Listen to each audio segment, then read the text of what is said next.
The state that has been consistently producing the most surprising headlines this year so far is definitely Utah. First there was this one, when the Republican governor of perhaps the most Republican state in the country came out in favor of gay civil unions. The lead sentence in the Salt Lake Tribune that day was actually, "Here's a sentence you probably never expected to read.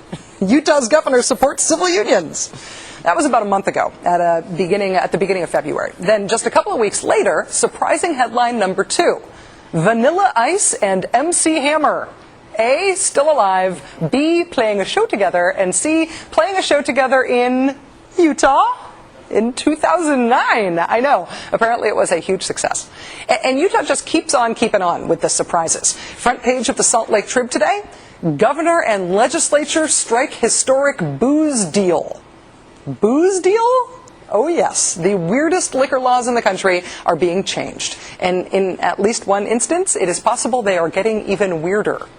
Now, Utah is a little more than 60% Mormon. The state legislature is more than 80% Mormon. And as you may know, the Church of Jesus Christ of Latter-day Saints ixnays on the Ooze Bay. No alcohol whatsoever. And in a state where the wall of separation between church and state is sometimes a little crumbly, that has resulted in very strange state laws about liquor. For example, in Utah, there are no such things as bars that are open to the public. If you wish to be served drinks, you must fill out a membership form, pay a fee, and join a private club.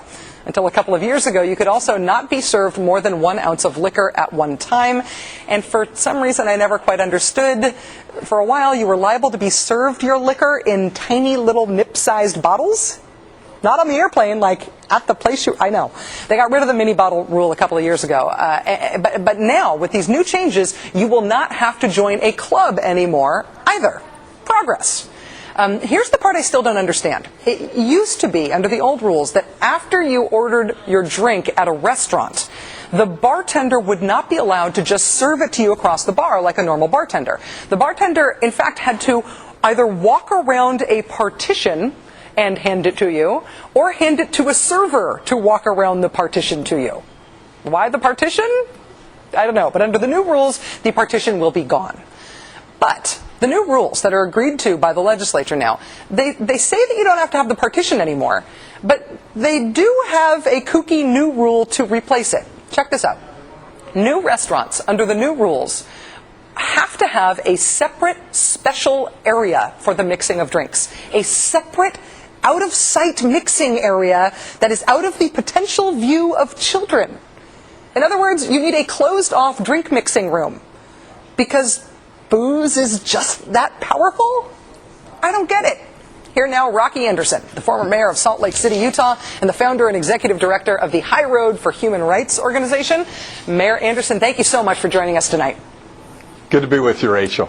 Please tell me that I explained some of that wrong. The Zion You did curtain. really well, actually. Was that accurate? It was. And I practiced law for 21 years, was mayor for 8 years. I've had a really hard time figuring out these laws because there were so many categories of places where you could get a drink or where you couldn't get a drink. But we've actually had, for a long time, you walk into a restaurant, you can order a drink like anywhere else in the free world, but these clubs were a particular embarrassment. You can imagine being mayor and you bring people in from out of town, especially during the Olympics, and they have to fill out a card to get a membership in order to get a drink. And these are changes that I've been advocating for a long time, and thank goodness we've got a very reasonable and world-traveled governor, John Huntsman, who had enough sense to work with everybody and bring about these major changes. And we've had an evolutionary process for many years. We went from brown bag laws to the mini bottles that you talked about, and now it's pretty much like anywhere else, especially getting rid of the private clubs. I can imagine I was just going to say, I could imagine that it did sort of encourage a certain entrepreneurial spirit for people getting around the old rules. I mean, I would imagine you had to be sort of creative, especially if you were a bartender. Oh, of course. And then there, somebody would walk in a club and anybody in the world would sponsor them, so the Liquor Commission cracked down on that and said you had to walk in with whoever was sponsoring you. It really, I think there are a lot of people who are afraid that now Utah has been launched into the 20th century in terms of its liquor laws. But everybody else is pretty happy with these changes. And I think it's going to be great for tourism. I think that it's going to be wonderful for the people who live here, who have had to try to get around all these obstacles. And they're obstacles that have been put in place primarily by people who never seem to go out, Rachel. So this is a good thing all the way around. They certainly don't go out for a drink. Definitely. I do have to ask you about the idea of the drink mixing room. A columnist named Sean Means at this Salt Lake Tribune today said, why stop there? He said, why not install a cauldron, have the bartender wear a pointy hat with stars and moons on it, and paint the words, potions, no admittance on the door? It does involve a sort of fear of the sight of alcohol. Does it strike you as strange? Well, it's very strange. And there are just a couple of people in the legislature that have a lot of sway with the rest of the legislators, or many of the other legislators.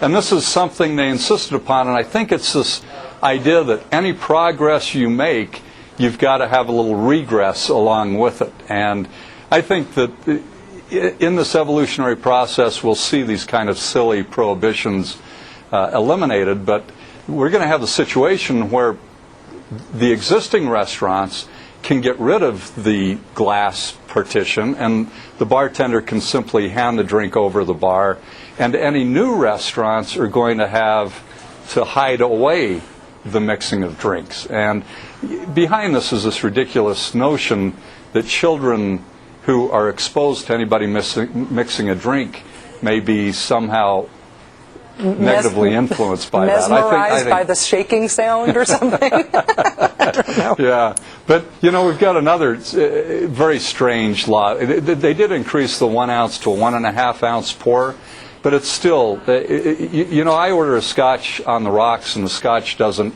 come up over the ice cube. And then you can order a second drink, you call it a sidecar.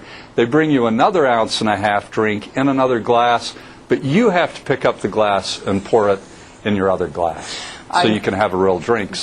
But we're going to see those kinds of things change too. I think there's no question about it. Rocky Anderson, former mayor of Salt Lake City, thank you for explaining this to us tonight, and thanks for Rachel. It's really nice to see you. Thanks. Thanks for understanding. I'm trying. I'm not there yet, but I'm trying.